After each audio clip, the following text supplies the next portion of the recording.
Hello, folks. Welcome back to Chris Wyatt Reports. Strange things. Well, not really, if you understand what's going on.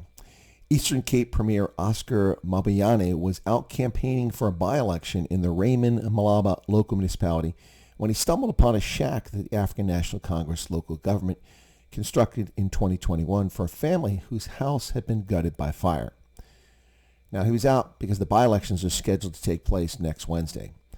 Mabayane was out campaigning for that by-election because ANC councillor Mpo Maleza was shot dead in an execution-style hit at the gate of his Bedford home in late August.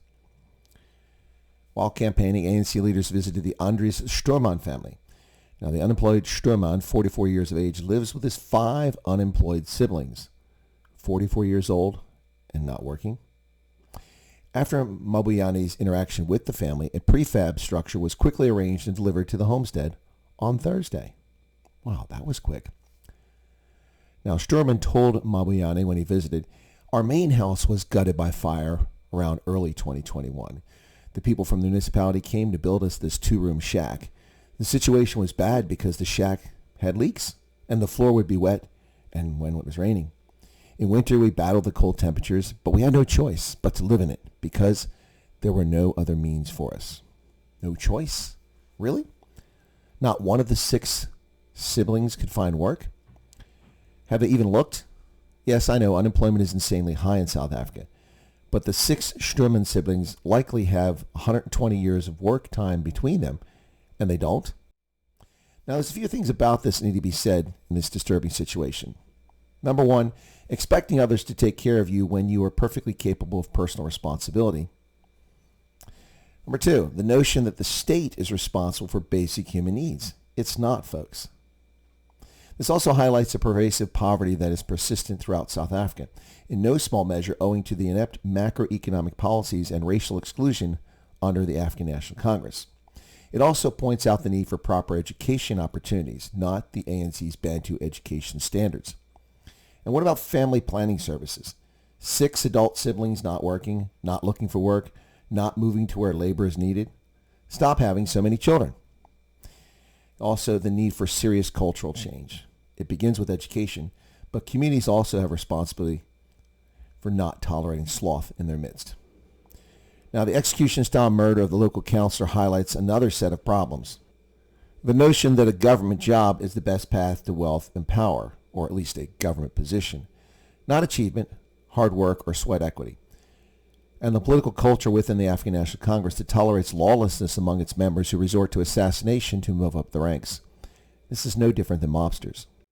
Now, some will consider the following harsh, but the reality is that in large measure, there is little motivation or desire to improve one's circumstances. Poorly educated masses are easily manipulated and useful for political elites. This situation will never change.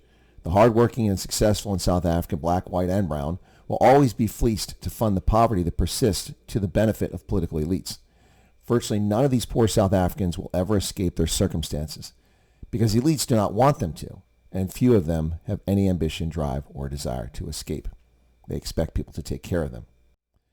Now, how is it that the Stuurmans have lived in that ramshackle shack for over 3 years with no relief? But when the big man shows up, they have a prefabricated structure in place just hours later. I'll tell you how. Neglect, disdain, and the true face of the ANC. They act like socialism and the nanny state are the answers, only they are not the solutions. This incident is yet another clear example of uncaring elites who take advantage of folks. If the municipality officials actually cared, the Stuurmans would never have been living in that hovel in the first place. A prefab would have been there 3 years ago, and the Stuurmans would have had follow-up visits from city officials checking on their welfare. Only they haven't. Completely forgotten about the moment. Action taken and action forgotten.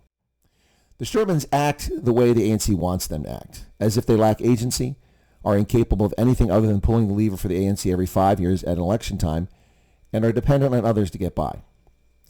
And folks, that pretty much describes the state of affairs in South Africa.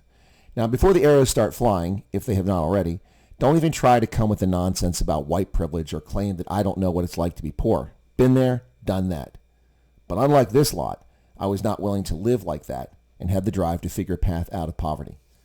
And that's something that's lacking, particularly in societies where people are accustomed to living under the big man. and you expect the big man to take care of you. Well, it's a rough world out there, and it's no one's responsibility to take care of you except your parents, and once you're an adult, yourself. Thanks a lot, folks. Cheers.